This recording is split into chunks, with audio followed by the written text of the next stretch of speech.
With me is Jeremy Safran. He is a clinical psychologist and psychoanalyst, a professor of psychology at the New School for Social Research, and at the New York University postdoctoral program for psychotherapy and psychoanalysis. He's a very influential psychotherapy researcher, having studied emotion psychotherapy, alliance ruptures. We'll have a chance to talk a little bit about all that. Also a practitioner of mindfulness. And I could go on, but I'd rather listen to you. So I would just like to thank you, Safran, for having us. Oh, you're most welcome. And I'm really glad to be doing this, having this interview with you. Oh, so do you have specific questions you want to ask? Or? Yeah, yeah. I'm very curious about your theoretical development over the years. I know you were influenced very early on with the writings of 𝗔𝗹𝗲𝗅 and 𝗵cie𝘀𝘀𝘁𝗁. And I wanted to ask you, just to start off, how did these two authors get you so enamored with psychotherapy? Well, it's interesting. I'm sort of curious as to how you knew that I talked about. I did the research. Well, basically, 𝗵cie𝘀𝘀𝘁𝗁, I know you wrote a couple of articles trying to integrate the interpersonal stance into the cognitive therapy. And 𝗔𝗹𝗲𝗅, I also saw an interview, and I also love 𝗔𝗹𝗲𝗅, so there's a mutual immediate bond here. Okay.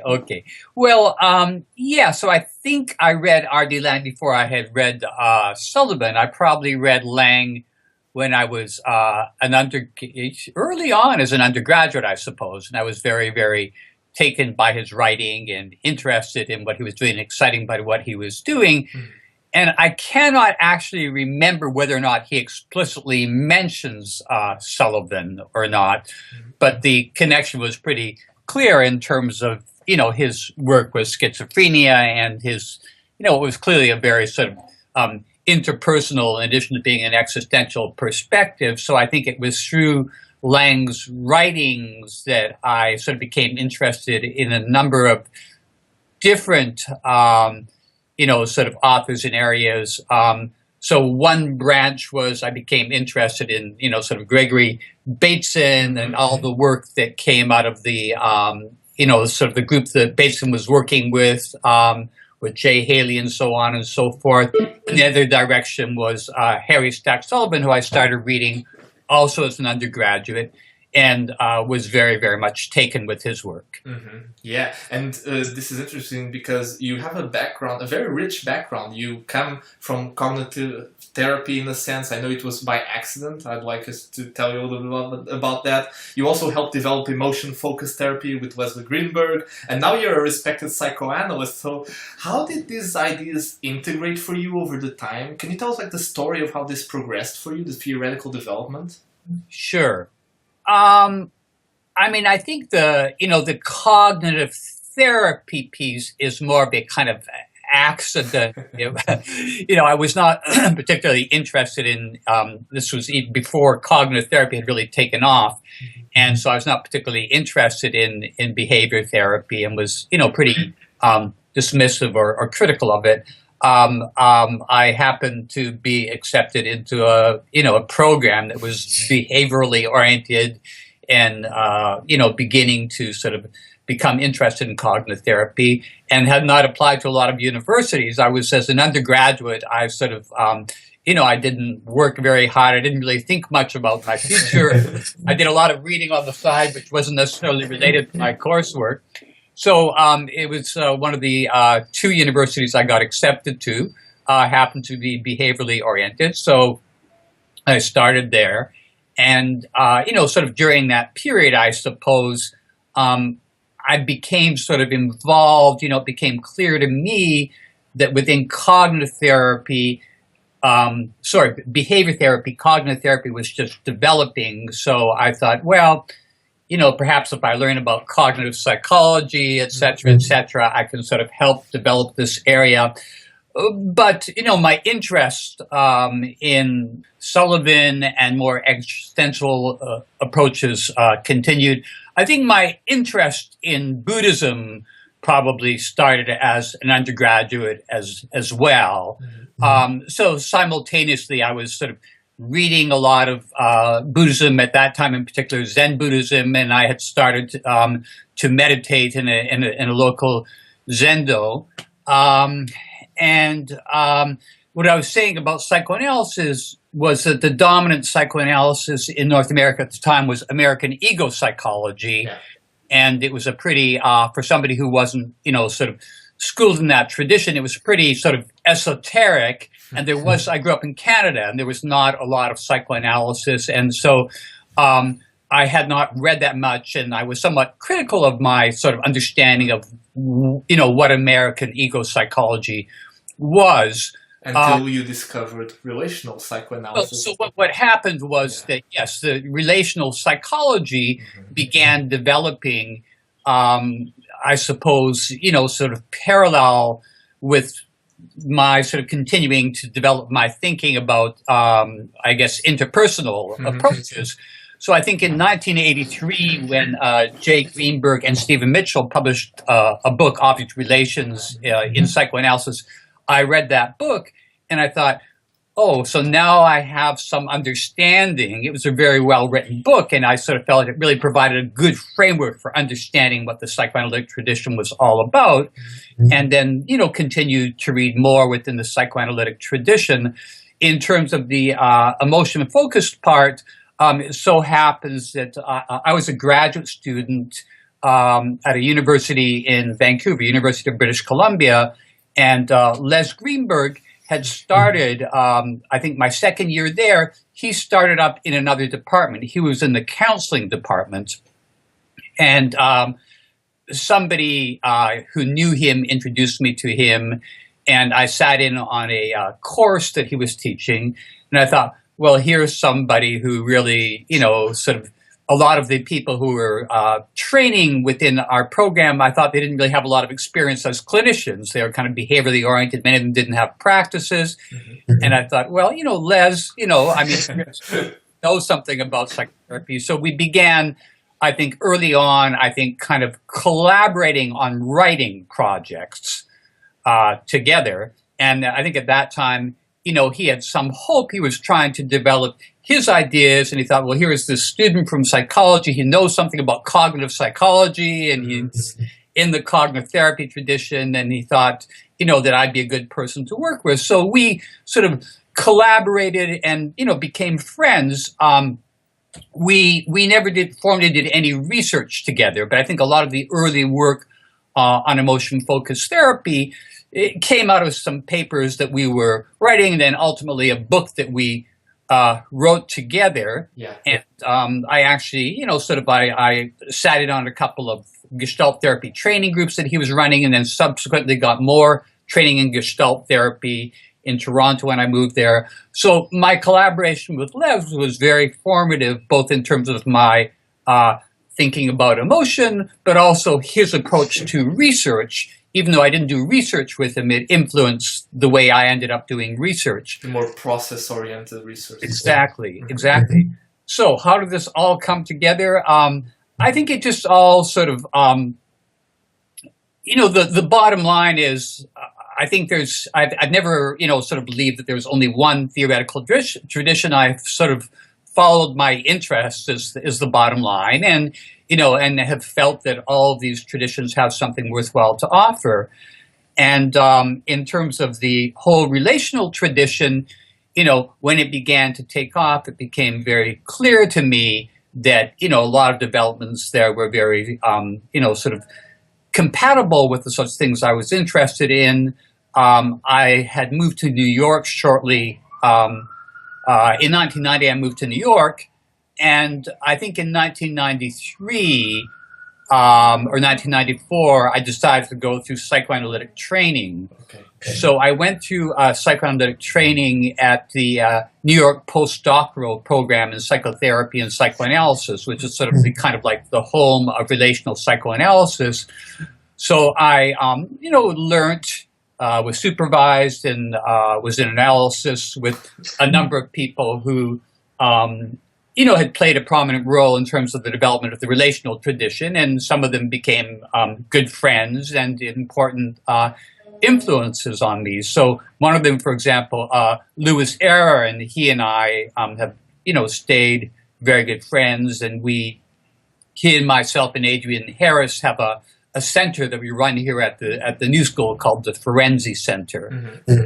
Stephen Mitchell, I was supervised by him shortly before he passed away. We got along very well together. He invited me to sort of be on the board of this new foundation or international organization he wanted to start, which was going to become known as the International Association for Relational Psychoanalysis and Psychotherapy. He passed away shortly afterwards, but I was on the founding board and, ultimately became president of that organization. So I think all these different interests, there's this way in which it's kind of, it's not as there's a way in which they all sort of seem to just kind of emerge organically in some way, sort of following interests that were always there in one way or the other. Yeah, I can see, because from your work, from the very start, you're very interested in interpersonal work and emotion in psychotherapy, and it's interesting because all your steps throughout, during your career seem to point out to this direction. It's something interesting. It's something I also felt, to be honest, with Paul Wachter, and I told him this, that his work in a way seems very experiential, in the sense that whatever it is you're writing on, you're always focused on the experience and on the processing of experience in the moment. Do you think that's a fair comment?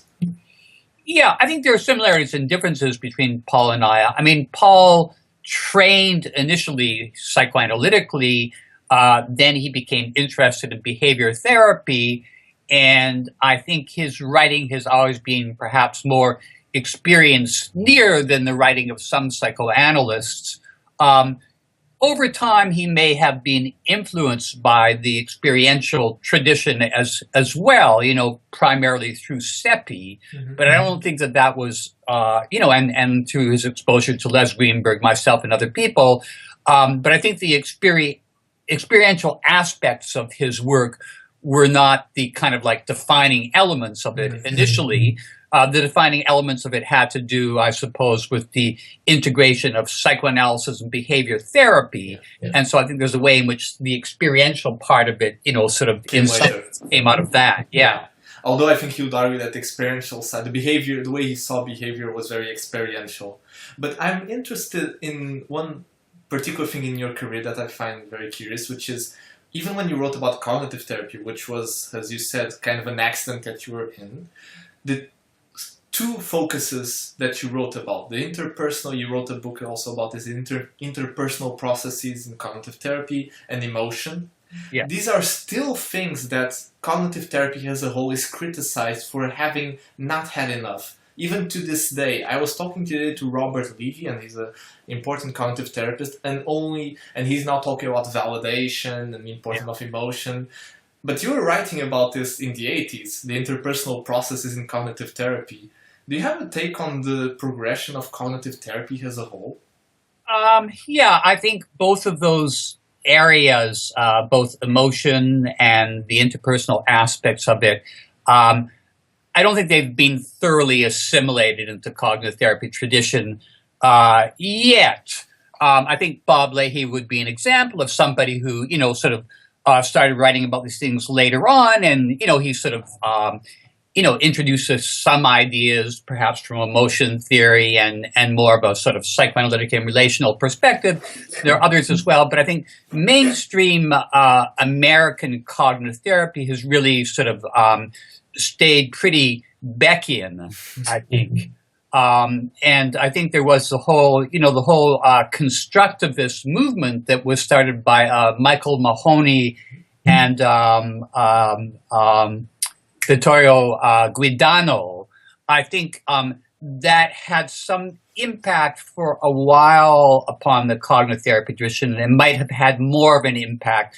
But I think the fact that they weren't doing research, and, more and more, although I think people were interested in it, I think the fact that, cognitive therapy within the United States has stayed very kind of research-oriented, I think that probably played a role in preventing it from being more thoroughly assimilated into the mainstream cognitive therapy tradition in the United States.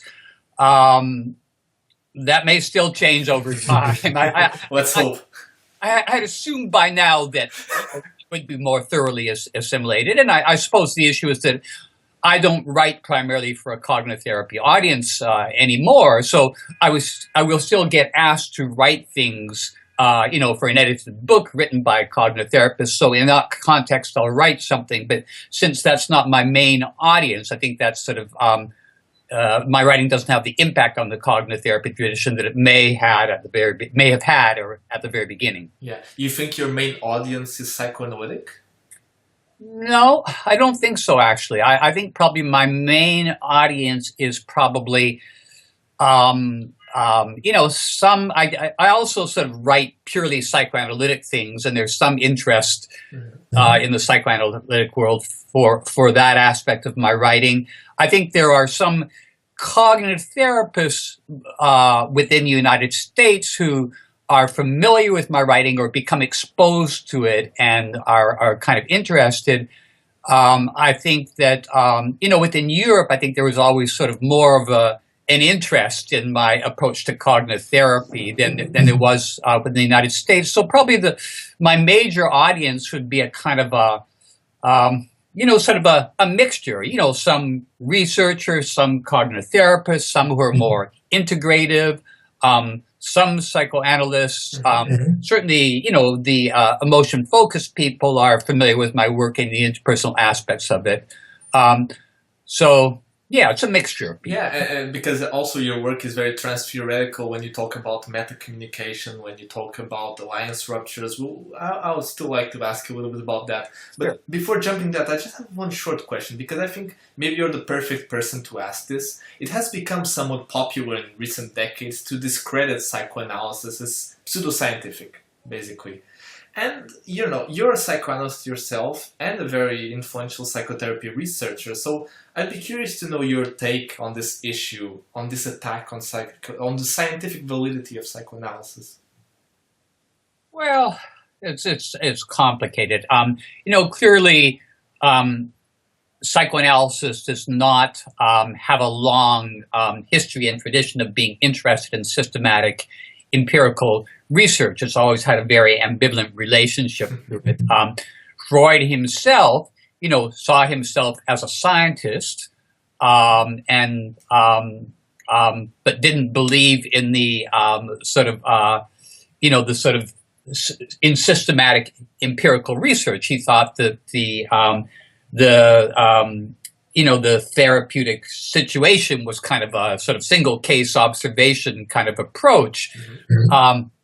The irony is that when in North America, when psychiatry adopted psychoanalysis as being their central orientation, one of the reasons they did was because they thought, oh, well, this is scientific.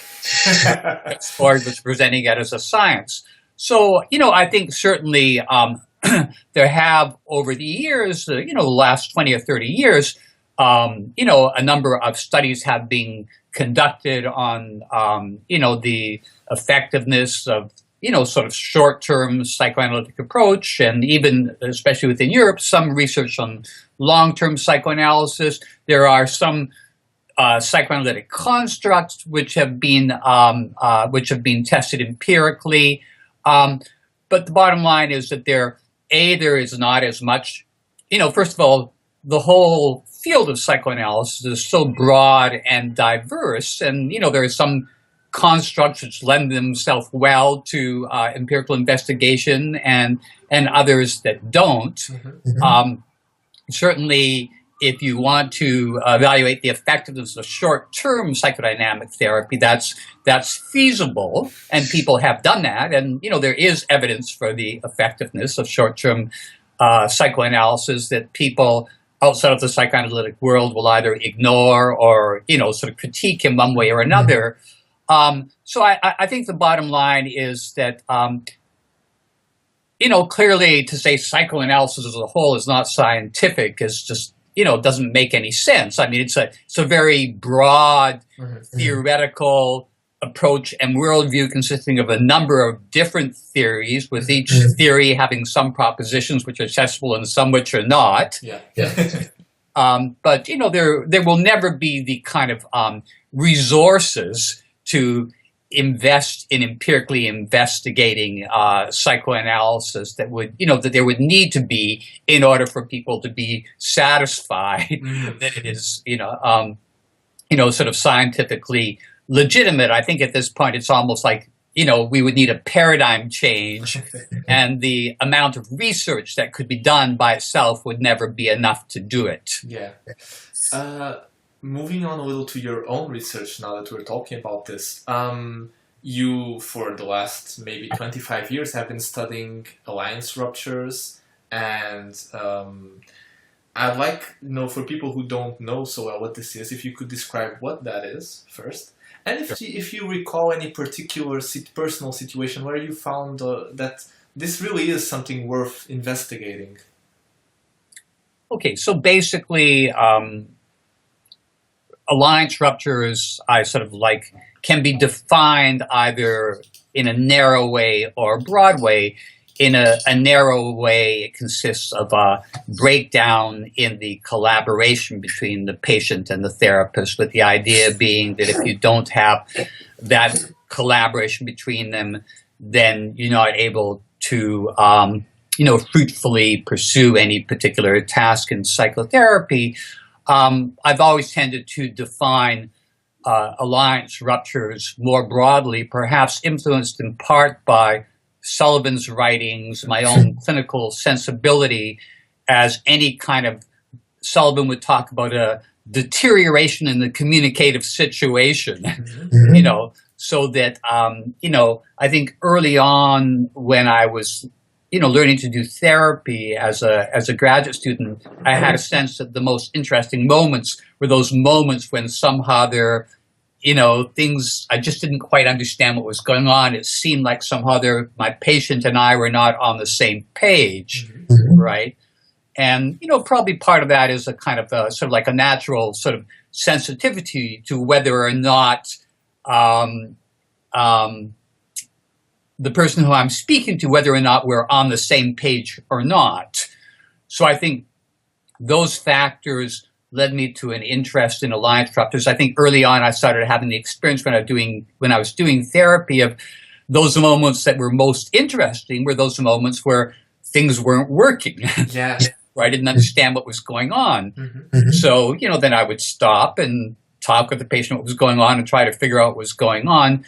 So I think that, in addition to the fact that I was a member of the Society for Psychotherapy Research at the time, and I still am, and at that point in time, the Therapeutic Alliance was really beginning to develop as an important construct within psychotherapy research.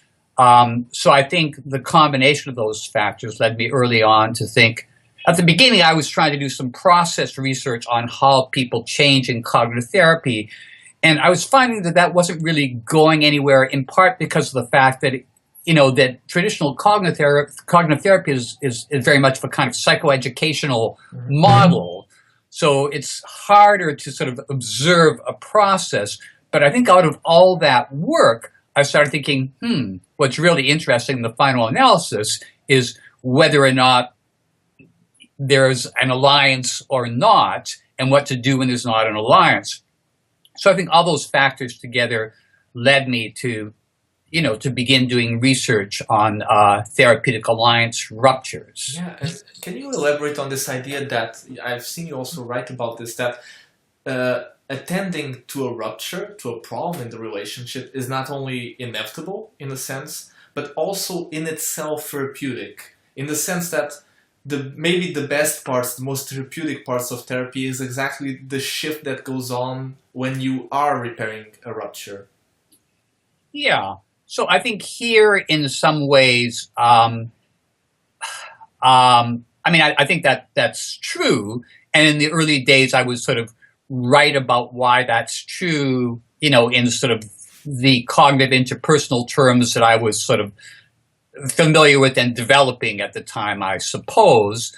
But more broadly speaking, I think that in some ways, within the psychoanalytic world these days, what I'm talking about is basically talked about as being, sort of ongoing exploration of transference and countertransference enactments. So in a sense, that's kind of like the heart of contemporary psychoanalysis, at least in North America. And I think within the psychoanalytic tradition, there were always two different threads. One was basically Freud's perspective, where he really sort of insisted that the mechanism of change was insight and the tool was interpretation. And the alliance, or what he called the unconditional positive transference, was important insofar as you needed that in order for the interpretation to work. But he sort of ruled out the possibility that the relationship brings about changes in and of itself. And the reason he did that was because he felt that it was sort of brought it too close to saying that it's kind of like it works through sort of a social influence process. It made it too close to hypnosis, which was the tradition he was trying to reject. He was trying to distinguish psychoanalysis from the tradition of hypnosis that in which it had originated. He wanted to say there's something different about this. But I think early on, for example, Freud's colleague Ferenczi began talking about the importance of working through problems which are taking place in the relationship. And that is a thread which has always been there on the margins within psychoanalysis, but was pretty much sort of rejected within the mainstream psychoanalytic tradition, I think in North America and probably in Europe as well. But I think there has been certainly a movement within North American psychoanalysis to really sort of seeing the sort of relational aspect of what's going on as being as important as the content of what's going on. In other words, any intervention is a relational communication, and so I think that is the sort of one of the most important mechanisms of change in contemporary North American psychoanalysis and some other forms of psychoanalysis as well. I don't think it's the only mechanism of change. I do think it's a very important one. I always, when we're training people who are interested in working with alliance ruptures, but who, let's say, come from a cognitive behavioral perspective, I think what's become clear to us is that, look, there are many ways in which people change, right? So in the research program that we have, we are currently completing a study where therapists begin seeing their patients in cognitive therapy, and then after a certain point, they switch to delivering what we call alliance focus. Right, exactly, which is basically introducing a more sort of relational perspective. And I think when we first started the study, we thought that what we would see is that there are a lot of therapists and patients who would transfer into the alliance-focused training condition, and there would be a lot of alliance ruptures, and now they'd be able to work with them. But in actual fact, a lot of the time, when the patient and therapist come into the alliance-focused training, the alliance is just fine, clearly benefiting. And so often a successful cognitive therapy can take place without there being any, sort of serious ruptures that have to be repaired, right? So clearly that's not the only mechanism of change, right? But it's, let me put it this way. It's even in those cases where there's not a clear alliance rupture, if the therapist starts attending to subtle shifts in communication, in the communicative situation, to use Sullivan's terminology, and then starts exploring what's going on, it allows for a possibility of sort of conceptualizing what's going on for the patient and in the relationship at a deeper level, and it allows for the possibility of change taking place at a more profound or characterological level, I suppose. So maybe you'd argue that there is a scope in which we have to be aware of these micro processes, this little shifts, and maybe those processes can reach a level where there does exist a rupture, and then we do have research like yours where we know kind of what we could do about that rupture. It's not inevitable that the rupture exists, but it's always a possibility, and we also should be trained in this sense. Exactly. And it's a matter of, sort of choosing when it's worth attending to and trying to deal with it and when not. So clearly, if there's a real problem in the alliance, if you don't attend to it and deal with it, you're going to have a problem. In some cases, I think in the early days when we trained therapists, we sort of like emphasized the importance of constantly focusing on what's happening in the here and now. And I think there's a way in which we sort of overdid it a little bit, because when we look at old videos of therapists who we trained in the 1990s, a lot of times they were creating as many problems as they were solving, because a kind of relentless focus on what's happening right here and now between you and me, can really be detrimental to the process. So I think our perspective right now is a much more balanced perspective, which is one should be judicious in terms of when one chooses to focus immediately on what's happening in the here and now and when one doesn't. Yeah, there's this dialectical of focusing on what's happening in the room and outside in the person's life. Exactly. There's another construct I'd like to discuss with you, which is the meta-communication. Can you tell us what this is and why do you feel it's such a fundamental skill for therapists?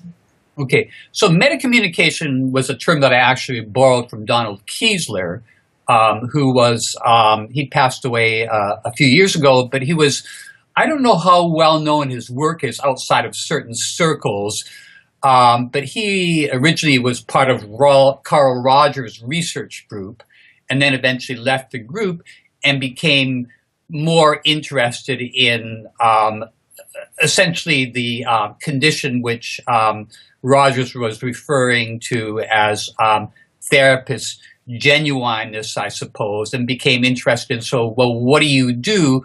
How can the therapist be genuine and bring themselves into the room in a way which is meaningful? So he then turned to Sullivan's writings, to a combination of Sullivan's writings and also to communications theory, and started developing this model, which he called a sort of interpersonal model. And at that time, 𝗔𝗯𝗍𝗁 was somebody who I had a lot of correspondence with. The funny thing is we never met person to person, but he was certainly early on in my career, I had sent him a draft of an early paper I had written on incorporating interpersonal perspectives into cognitive therapy, and he was very, very kind of supportive, and we continued to sort of talk, and I was very much influenced by his thinking and always try to give him credit for his influence. And so the term metacommunication was the term that he was using at the time to talk about when the therapist basically starts communicating about the communication which is taking place. In actual fact, although we borrowed that term from Kezler, I think that's probably, it can be somewhat confusing because communications theorists use the term metacommunication in a different way. When they talk about metacommunication, what they're talking about is what is being sort of implicitly communicated, right? In other words, they distinguish between what they call the sort of the content of the communication, or the the report characteristics of communication, and the demand characteristics. So Gregory Bateson, when he talked about metacommunication, what he was really talking about what is being implicitly communicated, right? So they use it in a very different way. So we have adopted that term and find it useful, but it can be confusing. Well, in your therapy videos and in your books, it becomes clear that you're quite comfortable in telling clients that you feel stuck or pressured or vulnerable. I think many therapists, maybe especially us younger ones, feel it sometimes harder to admit such feelings to our clients. How do you see this authenticity, this genuine emotional openness to the person, if you will? How do you see this as therapeutic? Well, it's a good question. I mean, there are different levels at which it can be therapeutic. One is that there is something about, sort of genuineness that is very, very meaningful to patients. So I think we all have a need for a certain mutuality in the relationship and a sense of the therapist really bringing themselves as a real person to the relationship. Mm-hmm. But on the other hand, I think it needs to be a kind of judicious disclosure of what one's experience is, because we have many, many different feelings, and sometimes when we're disclosing our experience to patients, we're disclosing it feelings which are not going to be helpful, or we haven't processed it in a way which is going to be helpful. Okay, so I think that especially when there's an alliance rupture, or when we're stuck, there's something about, first of all, my being aware of my feelings and trying to make sense of my feelings and intuitions, which can be very important to begin illuminating what's going on. Now, when I use those feelings that are emerging as a point of departure from metacommunication, I try as best as possible to frame things in a way which I feel are going to be helpful to the patient. And there's a way in which, as I'm formulating a kind of felt sense that I have, to use 𝗔𝗯𝗲𝗅 terms, there's a way in which I'm kind of watching my patient's reactions to what I'm saying, so that helps me sort of construct, my experience in a way which is going to, make it more sort of meaningful in a relational context.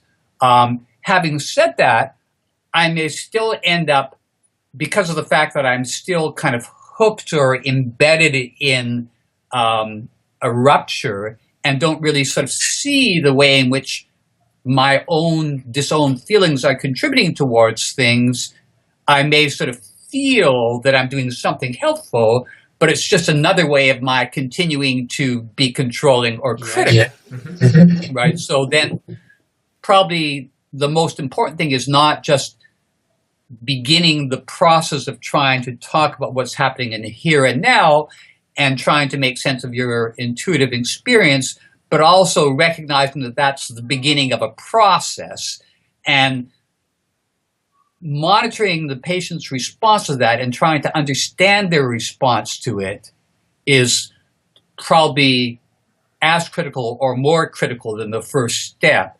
So I think the idea is that, like, once you begin this process, you have to continue to sort of stay, we've sort of developed the term mindfulness in action. There's a way in which you always have to keep returning to what's happening right now, what's happening in the present, So if you say something, you think, well, that's it, and you don't realize, well, wait a second, in saying something, I just,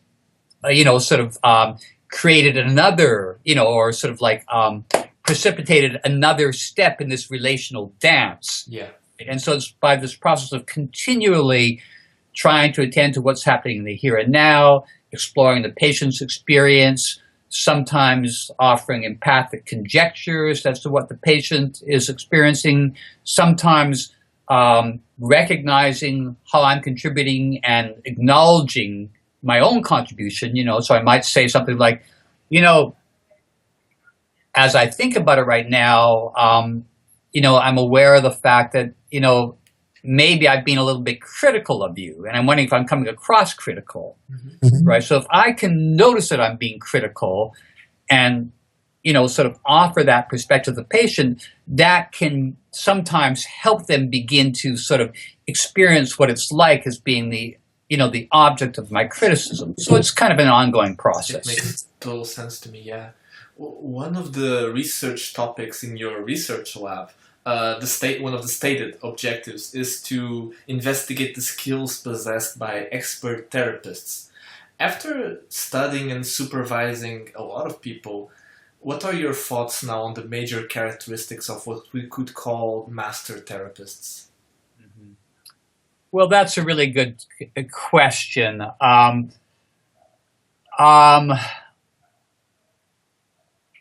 mean, I'm not sure about whether I should talk about it from a sort of an empirical perspective, what the research shows versus my own sensibility. We can do both.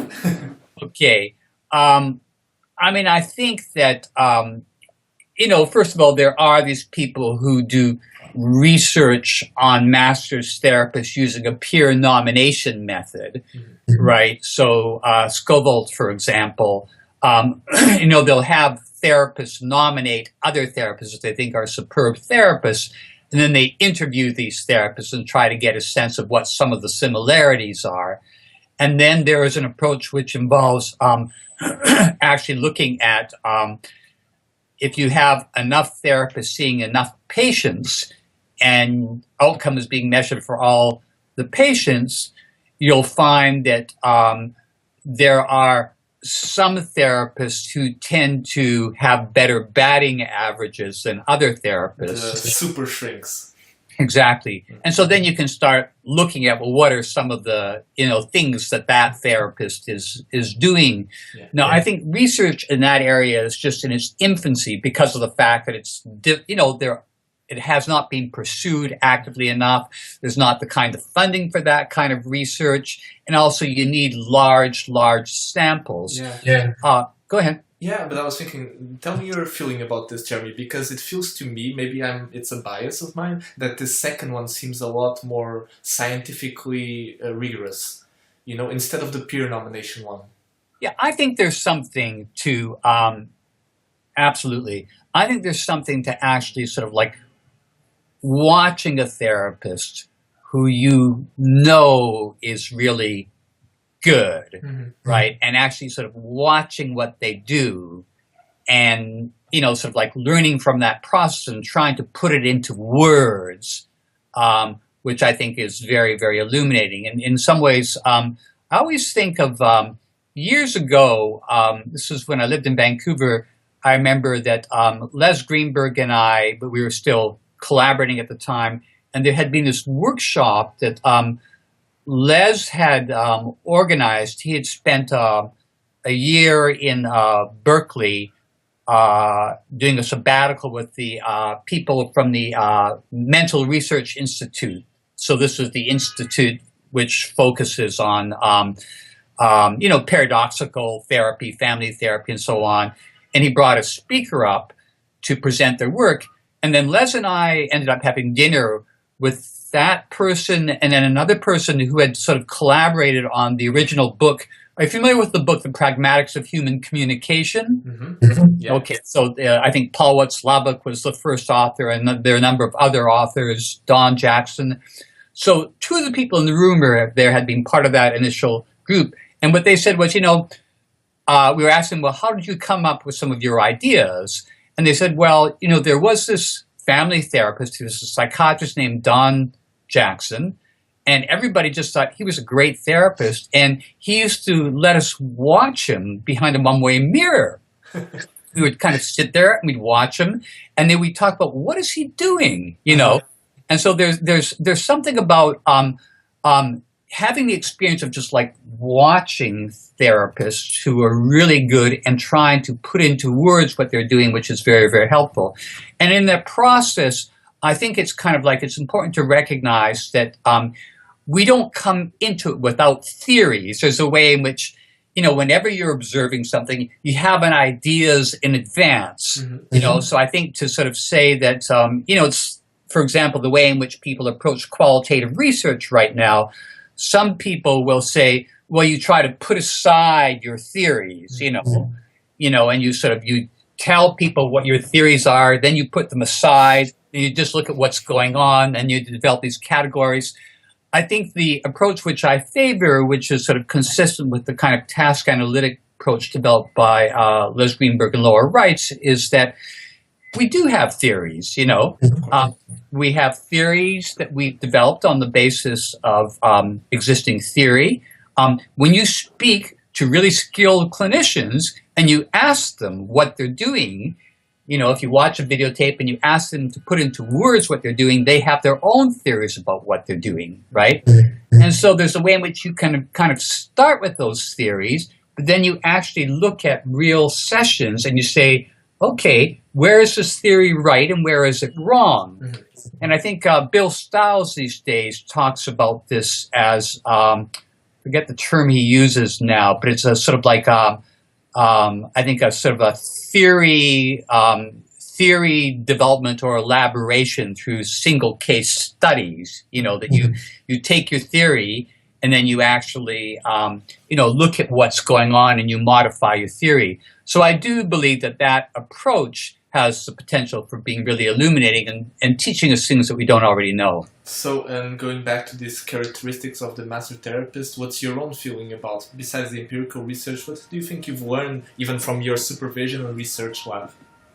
Okay, so I think, a lot of the things that everybody will agree on, I think are certainly true. I think, openness, a willingness to sort of accept complexity, a sort of genuine curiosity in what's going on, a willingness to engage in a process of self-exploration and to develop as a therapist. I think all these factors are really important, an ability to sort of, to be open to one's own experience and to learn about oneself. But in addition, I think there is something about the balance between that and having a certain degree of, confidence. There's a way in which you have to sort of like have enough confidence in which you're doing to be able to convey that. While at the same time recognizing that there are many things you don't know. So it's kind of like paradoxical. You can only admit that you don't know when you're feeling confident enough to admit that you don't know. That's very Zen-like. Yeah. So basically, like being comfortable with this uncertainty and ambiguity, being confident without being dogmatic. Is that something? I think so. Now, what I will say is, I think that there are some therapists who are and can be incredibly powerful therapists, where one of the major factors they have going for them is a combination of kind of charisma and a certain kind of perceptiveness, right? And I think that kind of charisma can go a long ways. And sometimes that kind of therapist can get through to a certain kind of patient that nobody else can get through to. But at the same time, that kind of therapist can be dangerous. What you're saying is reminding me of the creators of some of the major therapies, like 𝗵cie𝘀𝗍𝗄 and 𝗵𝗪, extremely charismatic people. But maybe it's not the theory they're exposing. Maybe it's also this personal factor of personal charisma. Exactly. So 𝗵cie𝘀𝗍𝗄 would be a perfect example. He was charismatic. I have no doubt that he changed people's life, but he hurt a lot of people too. Or another one would be in the psychoanalytic tradition, 𝗵cie 𝘀𝘁, who was a protege of Donald Winnicott's, became very, very influential within the British Psychoanalytic Society. He was very, very charismatic.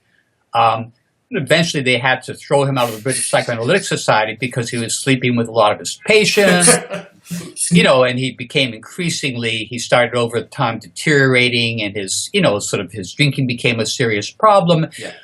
But a book was written about him a few years ago where somebody named Linda Hopkins interviewed a lot of people who knew him and who were in therapy with him, and basically some people swear that he changed their lives, right? Whereas there are other people who say that he really, he was really, their experience with him were really traumatic. So I think that kind of therapist does have the potential to really be a powerful change agent, but can also be very dangerous. I remember you talking about, I think it was some Gestalt therapist that you worked with that told you that there was the heavy and the light change. Does this ring a bell? And these therapists you're talking about seem to go for the heavy change. Like it's very, the charisma hits everyone on the face and there's like a boom of change. Probably most people don't go through that process. Most of our clients and ourselves go through the light change. It depends. It depends. I think they're real. Some patients are really looking for that and want it, you know, and they won't be satisfied with anything else. Some therapists, I think there are differences. I think therapists are different that way, and patients are different that way. I think, you know, I tend to believe, I think as a person that, you know, if I look at myself, the changes I've experienced in life have been very, very subtle changes. I've never had any sort of dramatic breakthroughs. And so I tend to believe that the subtle changes are the ones that are really important.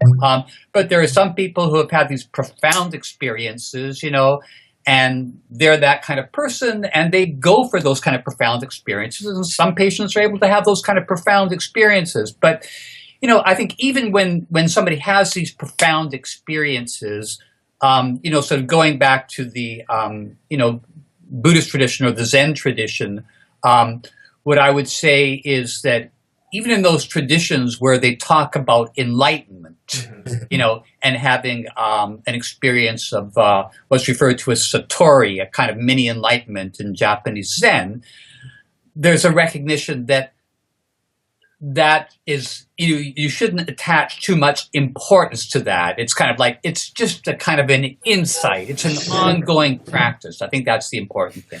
It's interesting because even Fritz Perls used the term mini satori, right? Right. That's fine as long as you realize that that's not the answer, you know? Yeah. So I'd just like to finish off by asking you one conclusion question, which is, what advice would you wish to have received when you were starting out as a psychotherapist? Boy, that's a really good question. I think it's hard for me to sort of know. I mean, I think it's a difficult one because I think I wasn't all that receptive to advice. So probably nobody would have been able to give me good advice, and that was one of my issues that I had to work through. But I think the one thing which I sort of did, which I think was very important to me, was when I found somebody who I thought I could learn something from, I really stuck with that person and learned what I could. So I think that worked for me. So if I had any advice to people, I would say, you know, look for people who you really feel have something to teach you. Jeremy, we have a lot to learn from you, so it's been a great pleasure to have this opportunity. Thank you so much. And thank you for being so, having done such incredible background research and asking all of these. It was my pleasure, I guarantee. Okay. Thank you so much. Thank you.